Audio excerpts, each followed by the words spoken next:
my price target of 700 by end of the year is most likely going to happen.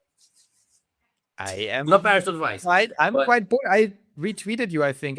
Yes. Yeah. Absolutely. I think you will be right. My reasoning was different, but I guess, hey, whatever it was. Now because of this merging thing. I do not think the 700 will be reached because of SpaceX. It will be only reached because of Tesla.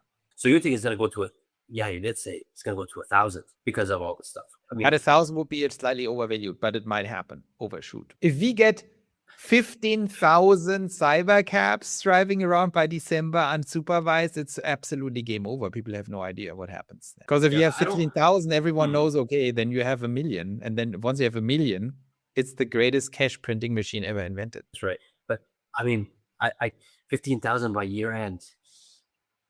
Oh man, I don't know. Maybe with the Model Ys and the Model 3s. Sure. Oh, Cybercab production, naturally, if they're not actively holding it back, will be over 20,000 by end of the year. They would have to throttle production, and that would not be good financially. If they just keep scaling super slowly, painfully slowly, they will have 20 to 30,000 end of the year. Because that will be on track to be like Cybertruck, which was the most painfully slow thing ever. Like 30,000 cars in a year, that's extremely low for Tesla.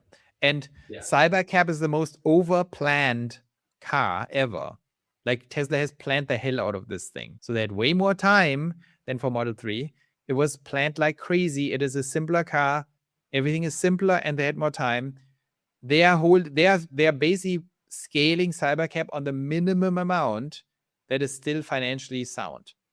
And that is roughly 30,000 by end of the year. If they go below that, it's going to kind of be not ideal. And so I think, and they're not holding back right now.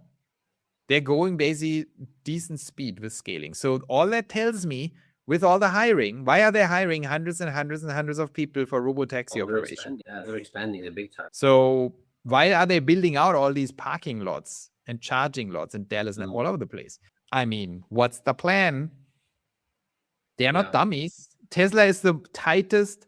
That's what people forget. Like they say, oh, Elon promises stuff and doesn't keep it. Forget Elon. Look at Tesla as an operation. They are the most tight managed car company in the world. That's right. You really think they're starting to waste money randomly? No one thought about, oops, we just bought all these lots and hired all these people. No one thought if we need them. It's like, no. The opposite is true. If they do that, they know exactly what they're going to do. So I don't want to sound too bullish. I was cautious before, but there's just too many signs. Too many. Yeah, there's too many. Yeah, I agree with that. There's a lot of signs going on with like the Cybercabs. A lot of signs going on. I mean, they're. I mean, I don't want to bring the autos up, but autos are still a big part of Tesla's business.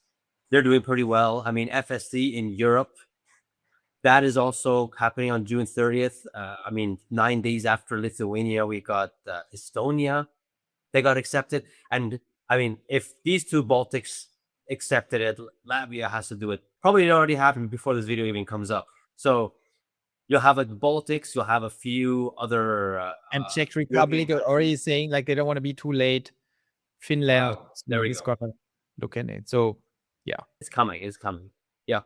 And China's a big one. It's a big fish as well. That's probably going to happen on Q3. Everyone's betting on Q3 win. But they're waiting for that to be unsupervised because they already have supervised.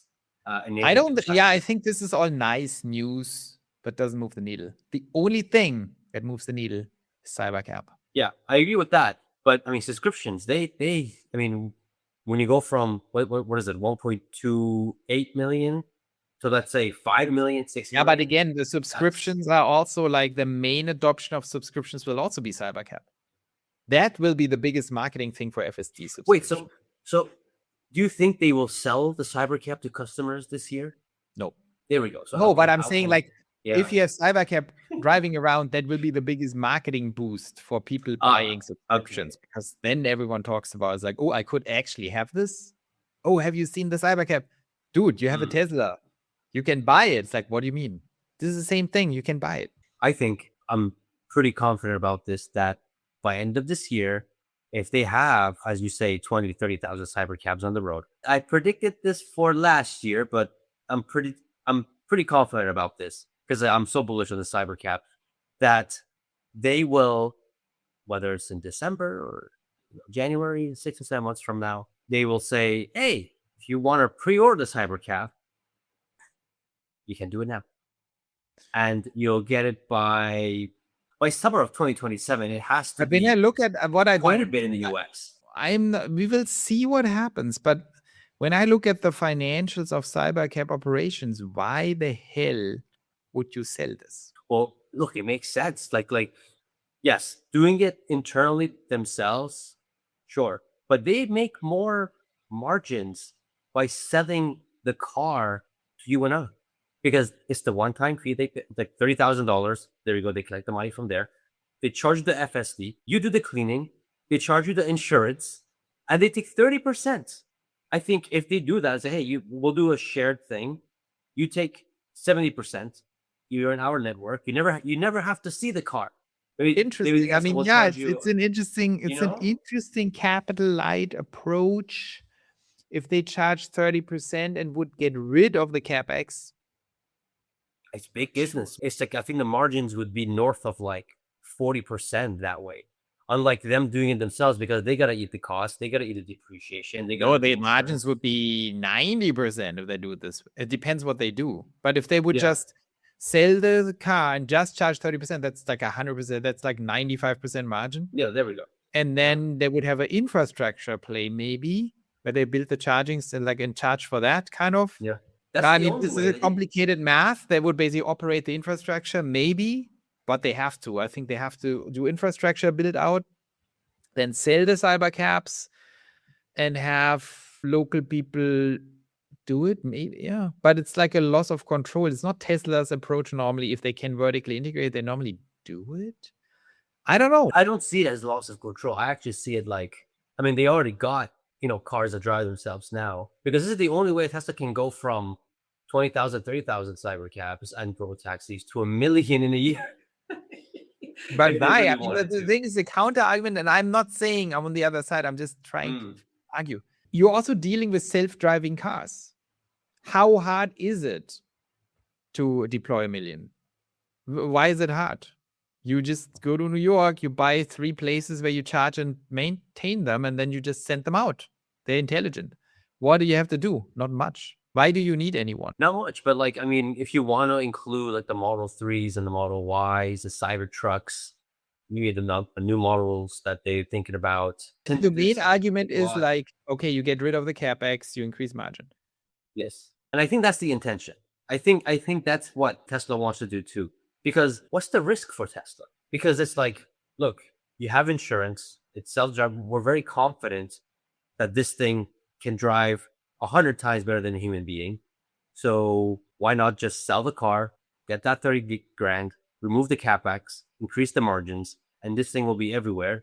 Bye-bye Waymo, bye-bye Uber, bye-bye all these other guys. Well, but it's also bye-bye if they just don't sell it. Right, but I think it'll be much slower that way. I mean, we'll see how it goes. I think in the beginning they will be controlled, but I think later on, when it's like very confident with it, you can own a Cybercab. You can use your current Model Y3 and put it to add it to the network. And we take 30%, and you're already insured. So if anything happens, I mean, the question is, you're basically giving up cash, right?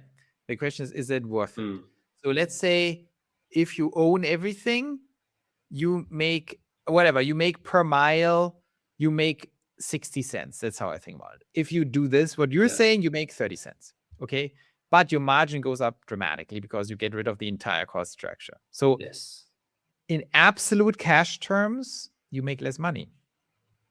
And so you make better margin, but why would you make less money? You need every single cent to build mass cities. And to your point, is it faster? That's where I would push back.